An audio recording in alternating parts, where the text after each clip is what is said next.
Upsets continue here at DreamHack Masters Malmö as, well, defending champions of the major Luminosity struggle to get off to a strong start. mousesports come out of the gate firing on all cylinders. Individuals that really needed to step up did. Next, one of the names we're going to be talking about a lot on the desk. Elbows and hands were hit in celebration, as you can see there. mousesports managing to find a victory that no one on the desk anticipated. It's happened now for the second time. I even asked you, are you going to roll the dice? It's safe to say no one, not either at the desk or viewing it, was anticipating. My boy Einstein already told you, God doesn't play dice. The Skrilla God. You really, I mean, let's start with the fact that no one was anticipating that one.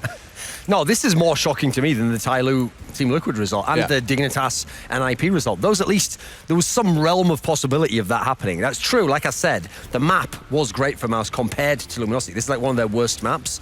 But I have to say, like, the most shocking thing to me is how we even got to that map. Like, first ban from Luminosity onto Mirage, a map that at the moment I think they're almost unbeatable on. Like, I can understand, okay, let's try and get in their mindset. Maybe they're thinking, well, it's true, Mirage is one of the better maps for Mouse, so you can maybe use the logic of we don't want to play them, but why worry about it? Again, you are almost unbeatable. You can play anyone on that map. For the quarters, for example. I think that maybe they took out the win in advance, or maybe just didn't feel like playing it. But yeah, the veto from the start was very skewed. Even the Dust 2, they don't even play Dust 2, and they left that open knowing that mousesports will never veto that. So why not just veto that first? Yeah. And maybe, possibly, mousesports might veto one of the maps that you end up vetoing first and second, and then you have a free veto. This is the part I don't get. If you're going to veto Mirage, do it last.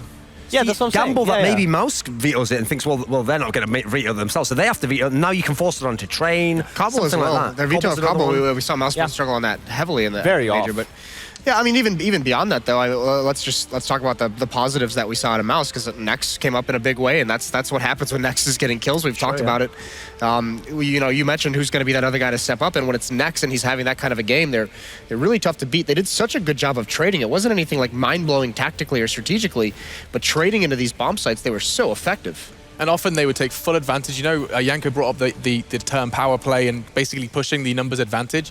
Often Nico or someone would find that early pick, and then we would just see mousesports actually looking incredibly restrained. It's not always you actually see that they, as you said, play for those trades so effectively. Often there seems to be a little bit of disconnect. Their comms sounded like they were on point. Chris J even said it himself, that things were a lot tighter than they were yesterday.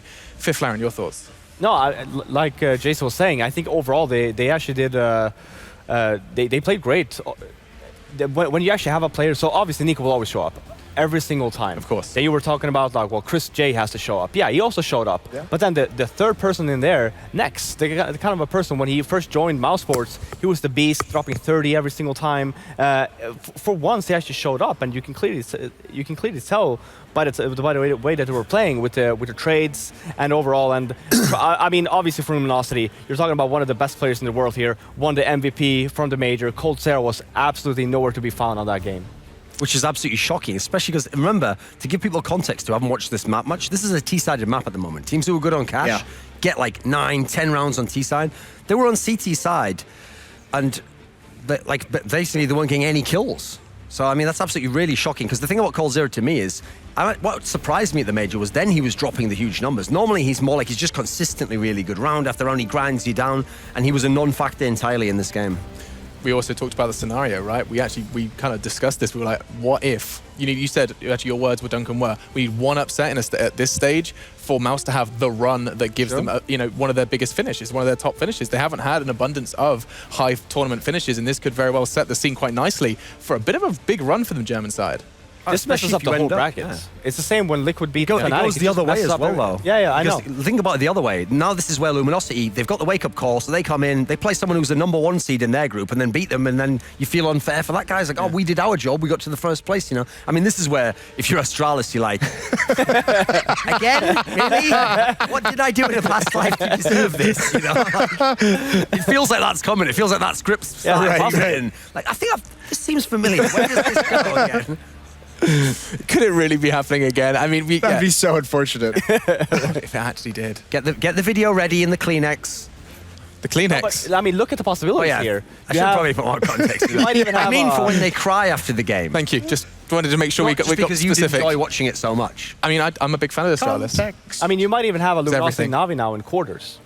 Luminosity, Astralis, Sure, like yeah. you're saying as well. You have a lot of possibilities of games that you tend to see in the semifinals, for example, might actually show up on Saturday.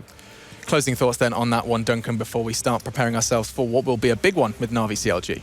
I mean, unfortunately, after watching that game, I have to take back a little bit of what I did as the context, which was Sure. this is going to show how insanely deep the Luminosity map pools got, because they were able to consistently get wins on Cash, on Cobblestone, these worst maps for them at the major. Well, they got embarrassed here by a team who I don't even consider close to a top 5 team, a team who shouldn't be able to beat them. So maybe you take a step back from it and you say, yeah, you had a fantastic run at the major on those maps, but focus on your core map pool, get those 3 or 4 maps that you're really good on, because maybe you're not as fantastically well-rounded as we thought. By no means over for LG, though. They are, of course, going to be playing tomorrow. Mousesports get a day off, though. They have been gifted a day off thanks to their performance, and they'll be waiting now in the wings in the quarterfinals, topping their group. Group A done and dusted. Now we have Navi and CLG. Jason, I see you getting Oh, it was 2 days off. 2 days. Excuse me, 2 days off. You're right. We have Friday off as well. God, they're gonna- 2 days to chill out, relax, enjoy Sweden. Maybe head over to Denmark. I know that's where Parla's headed recently. No, let's not go there. Don't know what he's up to. We're close enough. Yeah, I'll ask Anders. He can tell me all about it. But anyway, you're right. 2 days off now with that quarterfinal spot secured for Mousesports. LG, however, have to continue their fight, and so do Navi versus CLG. That's going to be coming up after our break. We get to see how Starix continues to perform. We've only seen one best of one. He's filling the shoes of Guardian quite well, and we'll be seeing how he does right after our break here at DreamHack Masters Malmö.